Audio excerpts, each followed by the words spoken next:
Whenever you see a best places to live list, there's always one town in South Florida that's promised to be there every single time, and that's Parkland. But nobody really talks about why.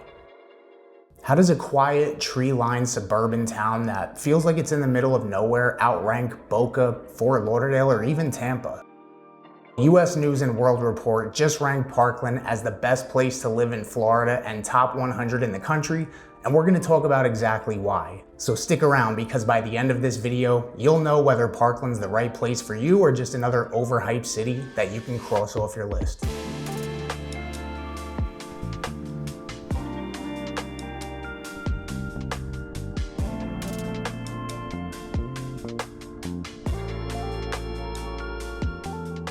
So what is it about this town, Parkland, that it keeps ranking at the top of just about every list? We're gonna get into that, but before we do, where exactly is Parkland? Picture a slightly crooked triangle on the map. You got Boca to the east, Fort Lauderdale directly south, and then Parkland is right here at the other point. It's far enough to be away from all the madness, but still close enough to enjoy everything South Florida has to offer. It's about 20 minutes from Meisner Park in Boca, about 30 to 45 minutes to downtown Fort Lauderdale and the airport, and you're about an hour or so from Miami. You got the Sawgrass Expressway running right along the southern border, which connects you to the Turnpike and I-95, which makes commuting surprisingly easy, especially if you're working remote or hybrid and you don't have to commute 5 days a week. And here's the part that most buyers don't expect. You're actually not that far from some of the best beaches in South Florida. You're only 20 minutes to Deerfield Beach in Boca and about 30 to 45 minutes to Lauderdale by the Sea and Fort Lauderdale Beach. But what does it actually feel like to live here? My first impression of Parkland was that it was just this slow-moving suburban town, and that's exactly what it is. And that's exactly what the residents love about it. Parkland has these really strict zoning laws, and it was built to preserve this residential park-like feel with very intentionally planned communities tucked in between. There's definitely a huge nature aspect here with 9 or 10 parks, not including one that just broke ground about 3 days ago called Wedge Preserve Park, which is going to be 36 acres and have a ton of amenities like multi-purpose fields, basketball, pickleball, pavilions, a ninja course, whatever that is. And there's also dozens of miles of walking, biking, and equestrian trails. You're not gonna find many strip malls here, only one public shopping center to be exact, but there is a Walmart and a Costco located nearby in Coral Springs. You're not gonna find any commercial development aside from that one shopping center. But that's exactly the way the city was designed. In fact, Parkland didn't even have its first stoplight until the late 90s, early 2000s, when the first big developments were being built. Pretty crazy. You know what else is crazy? About 93% of you that watch these videos aren't subscribed. So if you enjoy the content, make sure to hit that subscribe button so we can keep putting out videos about life here in South Florida, new developments, and everything you need to know about living here. So what's going on with Parkland? Why is it consistently ranking at the top of every list? And the most recent one was US News and World Report's Best Places to Live for 2025 and 2026, where Parkland came in at number 1 in Florida and number 59 in the entire country. And they base their rankings off of 5 factors: quality of life, value, desirability, job market, and net migration. And so they didn't go into a ton of detail on each of those individual factors. You could look at the website, but what it boils down to is Parkland has a really high median household income at $210,000, which is triple the US median, very low unemployment at 2.8%, and a high home value. And the homes here hold their value. And yes, Parkland does have a 7-figure average price point, just under 1.3 million.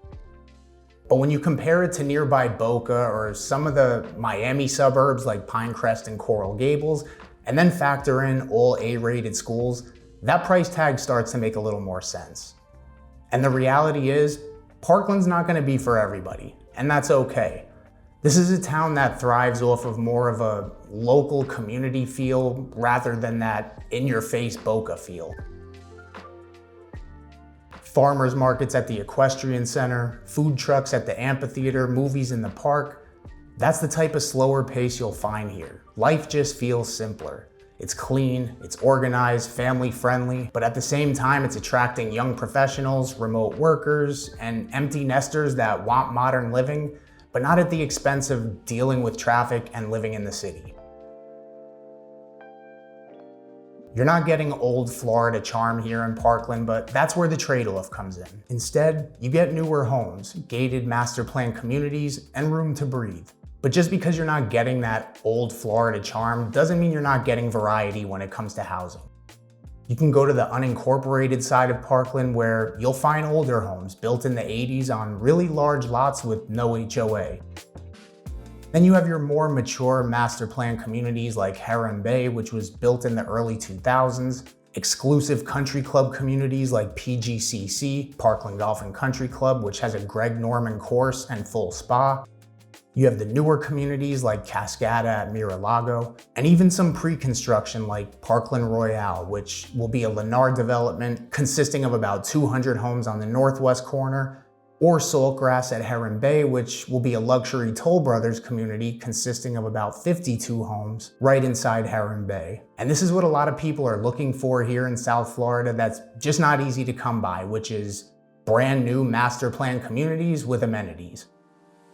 We actually just helped some clients move into Cascada after they had been looking in Miami for a while, but they realized that with their growing family that they wanted something with a little bit more of a sense of community, something quiet and with room to grow. And Cascada was the perfect fit that they didn't even know they wanted in the beginning. Cascada and Mar-a-Lago are sister communities, both built by GL Homes, and the amenities are crazy. I've actually heard them referred to as the Disney for Adults clubhouse. And the best part is, not only do they have access to the clubhouse at Cascada, but they also get access to the Mar-a-Lago amenities, both with resort-style pools, splash pads, gyms, pickleball, tennis, and my favorite, the indoor basketball court. And because of Parkland's strict zoning laws, you don't really have to worry about it getting too overcrowded because they don't really have a ton of land to build on, and the land that they do have, it's valuable, so it typically goes to these newer home communities or parks, instead of the commercial development that's gonna draw a lot of traffic in. But aside from the low-key residential feel, one of the biggest reasons that people move to Parkland is because of the schools. If you're not aware, South Florida doesn't have the highest rated schools. So if schools and school ratings are something that's important to you, there's definitely a few areas that stand out, and Parkland is one of them, with 5 public schools that are consistently A-rated. Now, I know I just spoke about all the good things about Parkland and why it's usually ranked at the top of every list, but what about some potential drawbacks from living here? Because like I said earlier, Parkland is for a very specific person. It's not gonna be everybody's cup of tea. If I had to name some drawbacks to living here, I would say the fact that it's very spread out. It's a very car-dependent area. It's not walkable. I mean, even to go to the grocery store, you need to drive. And there's barely any public transportation, if any at all. And I mean, it can get kind of annoying when you have to leave the town to, for your basic needs, like even something as simple as Walgreens. I can see that kind of getting annoying, but the fact that it is spread out and the exact reason that you may dislike it is the exact reason that somebody else will love it. And just because Parkland was ranked the best place to live in Florida doesn't necessarily mean it's the best place for you. And that's exactly why we make these videos. So if you're planning on buying or selling anywhere in South Florida, my team and I would love to be your real estate resource of choice. So make sure to reach out to us at therealsouthflorida.com/YouTube or scan this QR code to get started, and we'll see you on the next video.